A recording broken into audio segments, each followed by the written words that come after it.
moyo zvinondishungurudza kuti ndiudzewo vanhu havambozvinzwisisa zvirimo mumoyo zvinondishungurudza kugogara 2 minutes kana kutozivisa zvirimo mumoyo zvinondishungurudza kugogara 2 minutes kana kutozivisa zvirimo mumoyo zvinondishungurudza pese pandiudza vanhu vanongondipikisa zvirimo mumoyo zvinondishungurudza pese pandiudza vanhu vanongondipikisa zvirimo mumoyo zvinondishungurudza upenyu kurwadza zvinhu zvakaoma zvakafananidza vasatani ari kutongopikisa kwaidai mangoitasewa kwaidai mangoitanyasa kwaidai mangotumira chiaomendo upenyu waoma pese panushanga zvinhu zvakaoma vanhu vakuseka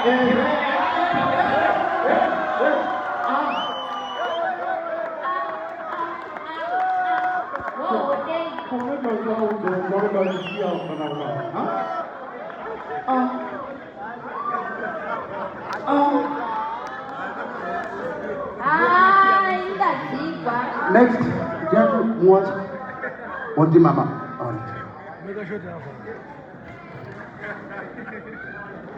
Zvirimo mumoyo zvinondishungurudza.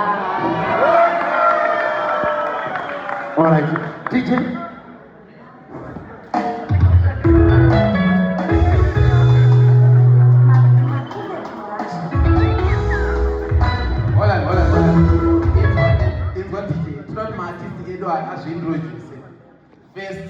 First, so that crowd judges vanoziva kuti ndiani osara nemunhu wani papage tozosara neumwe wani panext page handizvo hande introduction first muchingopedza beat rakuridzwa kana pana artist anoziva kuti beat rinofanira kuenda pakati panoenderana nezvaada kuimba pa 2 minutes dzake unogara wagadzirisa kana ya10 yako kuitira time. Thank you.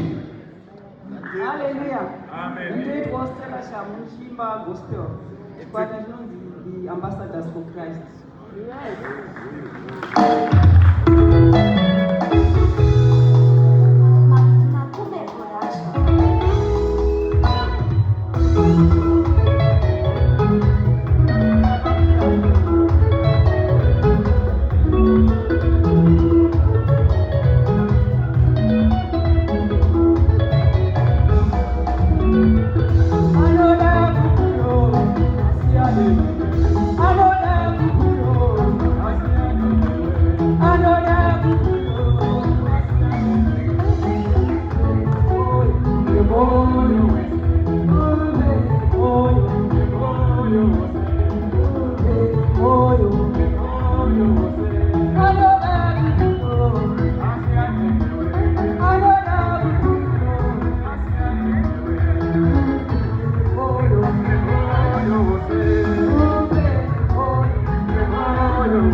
Tiwafarire muchipinda zvemudariro muchizviintrodusa muchipedza biti ichiridzwa vakachena. Vakachena.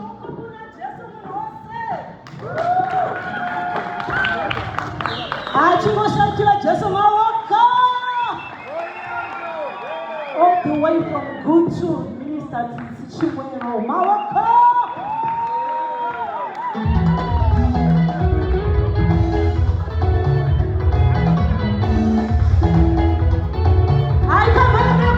No,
Ashina kumira mushe, ashina kumira mushe. Pindai mudariro. Vari kuteerera pindai mudariro. Motiudzawo kuti muikwani zvokuti mabhepi tiri kuzviziva. Tongesai rusere gospel artist. Vatamba takatirega iti chimhanyo chiriti chesungura. My first time to sing Sungura. So takaseka takataiwa kumira nazvo.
Yeah. Ndokupro mamaika anorira ka. Angekwana here table. All right, thank you artist ngaenda. Ndokupro mamaika anorira ende pamajaji eda. Todangoti kaka.